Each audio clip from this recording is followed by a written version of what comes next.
पिछले 24 घंटों में जो देश में एक विवाद पैदा करने की चेष्टा की जा रही है, जैसे कि देश की छवि जिसमें धूमिल हो, देश की जो सुरक्षा एजेंसीज हैं, अलग अलग जिम्मेदारी है उनके पास, उनकी छवि धूमिल हो, देश के एक बहुत महत्वपूर्ण प्रदेश पंजाब और एक बहुत महत्वपूर्ण संस्कृति जिससे पूरा देश क्या पूरा विश्व सीखता है, पंजाबियत, कैसे उसकी छवि को रौंदा जा रहा है। एक षड्यंत्र के तहत मैं तो कहूंगा कि उसे रौंदा जा रहा है। यह पूरा विश्व देख रहा है। आखिर कारण क्या है कि आप सरेआम, और देश के आप राजा हैं, प्रधानमंत्री हैं, दूसरा टर्म चल रहा है आपका, 303 सीटें हैं आपके पास, कई राज्यों में आपकी सरकार है, लेकिन आप देश की छवि के साथ खिलवाड़ करने में एक मिनट नहीं लगाते, आप और आपकी पूरी पार्टी और आपके कुछ करीबी मीडिया के साथी। ये क्या हाल बना रखा है देश का। तथ्य सबके सामने है, कोई तथ्य छिपा नहीं है किसी से भी। यह तथ्य है कि आखिरी मौके पर हेलीकॉप्टर की जगह सड़क मार्ग पर जाने का निर्णय भटिंडा एयरपोर्ट से फिरोजपुर जाने का लिया गया। यह भी तथ्य है कि एक एसपीजी प्रोटेक्टी की मूवमेंट्स का रूट, इन सब का निर्णय, अंतिम निर्णय एसपीजी लेती है और बाकी एजेंसियां उनकी सहायता करती हैं, राज्य की पुलिस उनकी सहायता करती है। सब तथ्य हैं, मेरे को बार बार दोहराने की आवश्यकता नहीं, आप हमसे ज्यादा समझते और प्रधानमंत्री यहां आप और हमसे ज्यादा समझते, उन्हें मालूम है ये तथ्य है। फिर इन तथ्यों को तोड़ मरोड़ कर पेश करना, जो शब्द कल प्रधानमंत्री ने कहे, कहा जाता है कि उन्होंने कहे भटिंडा एयरपोर्ट पर अधिकारियों को थैंक यू कह देना, मुख्यमंत्री को, कि मैं भटिंडा एयरपोर्ट तक जिंदा लौट आया हूं, ये शब्द शोभा देते हैं। ये शब्द पूरे विश्व ने सुने होंगे। क्या आप संदेश देना चाह रहे हो विश्व को? क्या हम एक बनाना रिपब्लिक हैं? किस तरह की जुबान है ये? आप बिना बताए, बिना प्रायोजित कार्यक्रम के पाकिस्तान चले जाते हैं, वहां सुरक्षित महसूस करते हैं। अपने ही देश के पंजाब में आपको, अपने ही देश के नागरिकों से आप को ऐसी क्या घबराहट है, नफरत है कि आप इस तरह के शब्द इस्तेमाल करेंगे एक पूरे प्रदेश के लिए? साथियों, तथ्य यह भी है, और इन तथ्यों से कोई नावाकिफ नहीं है, खासतौर पे प्रधानमंत्री, कि किसान कुछ मांगों को लेकर दुखी हैं, व्यथित हैं, परेशान हैं। तथ्य यह भी है कि आपके गृह राज्य मंत्री टेनी साहब आज भी आपके गृह राज्य मंत्री बने हुए हैं, 3 दिन हो गए हैं चार्जशीट में उनके पुत्र का नाम आए हुए, आपने एक्शन नहीं लिया। तथ्य यह भी है कि 700 मृत किसान मुआवजे के लिए उनके परिवार आज भी प्रतीक्षारत हैं, आपने एक्शन नहीं लिया।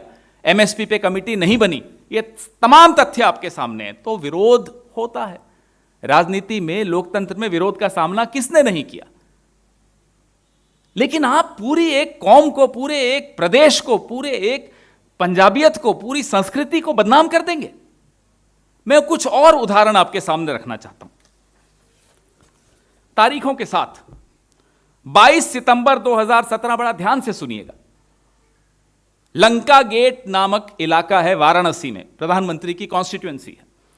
प्रधानमंत्री जी अपने लोकसभा क्षेत्र के दौरे पर थे। 22 सितंबर 2017, लंका गेट पर बनारस हिंदू विश्वविद्यालय की कुछ छात्राएं, 500 के लगभग छात्राएं, यौन उत्पीड़न के खिलाफ प्रदर्शन करने आ गईं। प्रधानमंत्री जी को वहीं से गुजरना था। पुलिस के आला अधिकारी गए, मनाने की चेष्टा की, वो नहीं हटी। वो नारेबाजी कर रही थी, वो अपना विरोध व्यक्त कर रही थी, उनका अधिकार था, लोकतांत्रिक अधिकार था। क्या आपने सुना कि प्रधानमंत्री वाराणसी एयरपोर्ट पर जाते हुए मुख्यमंत्री आदित्यनाथ के नाम पे ये संदेश दिए कि थैंक यू आदित्यनाथ जी, मैं जिंदा वाराणसी एयरपोर्ट पे लौट आया हूं? सुना आपने? उदाहरण नंबर 2, 15 सितंबर 2018 स्वच्छता श्रमदान के कार्यक्रम में प्रधानमंत्री का काफिला पहाड़गंज जाते हुए दिल्ली की ट्रैफिक जाम में फंस गया। बीजेपी के ट्विटर हैंडल पे तारीफ की गई कि देखिए कितना आम आदमी की तरह प्रधानमंत्री जी भी रुके हुए लाल बत्ती पर या ट्रैफिक जाम में। क्या आपने सुना कि संदेश दिया हो अरविंद केजरीवाल को कि अरविंद जी थैंक यू, मैं सकुशल 7 लोक कल्याण मार्ग पर जिंदा लौट आया हूं? नहीं सुना। मैं आपको एक उदाहरण और देता हूं। मेजेंटा लाइन गौतम बुद्ध नगर, तारीख थी 25 दिसंबर 2017, उसके उद्घाटन पे प्रधानमंत्री जी जा रहे थे।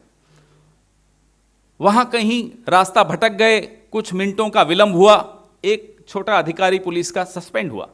क्या आपने सुना कि आदित्यनाथ जी धन्यवाद, थैंक यू, मैं जिंदा लौट आया हूं? ये शब्द शोभा देते हैं प्रधानमंत्री को।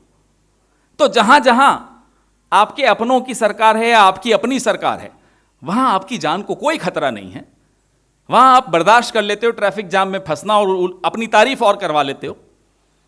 जो अपना आपका लोकसभा क्षेत्र है, वहां प्रदर्शन आपके खिलाफ हो रहा था, आपने तब नहीं कहा आपकी जान को खतरा है। पंजाब से आपको क्या नफरत है? एक उदाहरण और देता हूं यह साबित करने के लिए कि आपको पंजाब से कुछ दिक्कत है।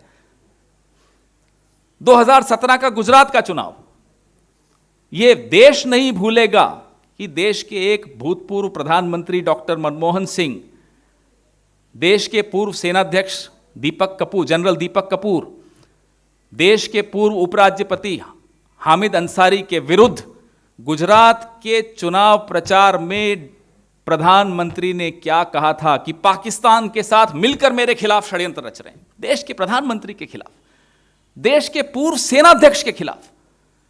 उसके बाद अरुण जेटली साहब अब हमारे बीच नहीं रहे हैं, उन्होंने लोकसभा में, राज्यसभा में खड़े होकर संसद में माफी मांगी, खेद व्यक्त किया प्रधानमंत्री की इस बदजुबानी पर। आप चुनाव जहां हो रहा है, आप किस स्तर पर उतरकर राजनीति करना चाहते हैं, हमें इस बात का जवाब दीजिए। जहां आपको देश की छवि की चिंता नहीं है, देश की संस्थानों की छवि की चिंता नहीं है। अरे प्रधानमंत्री आप भारतीय जनता पार्टी के नहीं हैं, हम सबके प्रधानमंत्री हैं। आपकी जान की कीमत इस देश का बच्चा बच्चा जानता है, और आप उस राज्य का, उस पंजाबियत का अपमान कर रहे हैं। अरे जितने तिरंगे आपने और आपकी पार्टी ने और संघ ने जिंदगी में नहीं फहराए होंगे, उतने तिरंगे हमारे पंजाब के सपूतों की लाश पर लपेटे जाते हैं। शर्म आनी चाहिए आपको उस पंजाब का अपमान करने। वो जवान हो, वो किसान हो, उसने इस देश का नाम रोशन किया है पंजाब ने। और मैं 3 करोड़ पंजाबियों की तरफ से नहीं बोल रहा हूं, मैं पूरे विश्व के पंजाबियों की तरफ से बोल रहा हूं कि आज हमारा सर प्रधानमंत्री जी ने झुका दिया। इस तरह का अपमान करेंगे आप हमारे राज्यों का? इस तरह का अपमान करेंगे हमारे एक महत्वपूर्ण राज्य की संस्कृति का, जिसका पूरे विश्व में बोलबाला है? क्यों? क्योंकि आपकी रैली में भीड़ नहीं आई, क्योंकि किसान आपसे नाराज हैं। 1982 में इंदिरा जी प्रधानमंत्री थी, उत्तर प्रदेश गई, रास्ते में उनका काफिला बेरोजगार नौजवानों ने रोका। मुख्यमंत्री नारायण दत्त तिवारी जी थे, रुकी, ज्ञापन लिया, उनको गवर्नर हाउस में बुलाया, उनसे चर्चा की और खुशी खुशी वो चले गए। 80 के ही दशक में मैं उदयपुर में था, पढ़ता था, राजीव गांधी आए थे, गांधी ग्राउंड में भाषण दे रहे थे। अचानक सभा स्थल में छात्रों ने नारेबाजी शुरू कर दी उनके खिलाफ। उन्होंने वहीं माइक से उनसे संवाद शुरू कर दिया। फिर सर्किट हाउस में उनको बुलाया, उनसे बात की। अरे अपने ही देश के हैं ये प्रदर्शनकारी। अगर चलिए आप नहीं मिलना चाहते, आपको आपत्ति है प्रदर्शनकारियों से मिलने में, आपकी इच्छा, हम आपको उसमें नहीं बोलना चाहते, आप अपना शैली है आपकी, नहीं आप विश्वास रखते लोकतंत्र में, मान लेते हैं। आप 15 मिनट तो देंगे स्थानीय पुलिस को रास्ता साफ करने में? आपको नहीं मालूम था कि पूरे प्रदेश में बड़ी मुश्किल से किसानों को हटाया जा रहा था, मनाया जा रहा था मुख्यमंत्री द्वारा? क्या चाहते थे आप? उन पर गोली चला देते? आपने तो कीलें बिछा दी थी ना यहां सड़कों पर। क्या चाहते थे आप? आप नहीं मिलना चाहते थे, मत मिलिए। 15 मिनट दे देते साफ हो जाता, चले जाते। तीसरी चॉइस थी आपके पास कि आप कोई और रास्ता ले लेते। आपने क्या चुना? पूरे पंजाब को, पूरी पंजाबियत को, सबको बदनाम करना। अरे मेरे खिलाफ साजिश हो गई, अरे मेरे खिलाफ साजिश हो गई। शर्म आनी चाहिए इस तरह की भाषा बोलते हुए। एक एक पंजाबी अपनी जान पर खेल के रक्षा कर सकता है अपने प्रधानमंत्री की, वो किसी पार्टी का हो प्रधानमंत्री, कोई फर्क नहीं पड़ता है। बड़ा दुख होता है कि आज इस तरह का विवाद देश का प्रधानमंत्री पैदा कर रहा हो, सिर्फ इसलिए कुर्सी की लड़ाई है। वो खाली कुर्सी की लड़ाई हो या जिस कुर्सी पर वो बैठे हैं उसकी लड़ाई हो, हमें उसमें कोई मतलब नहीं। आप कुर्सियां नहीं भर पा रहे, आप समय चाहते थे, जो भी चाहते थे कि कुर्सियां भर जाएं, नहीं भर पाए, तो आप इस तरह से हल्की राजनीति पर उतर आएंगे, ये अच्छी बात नहीं।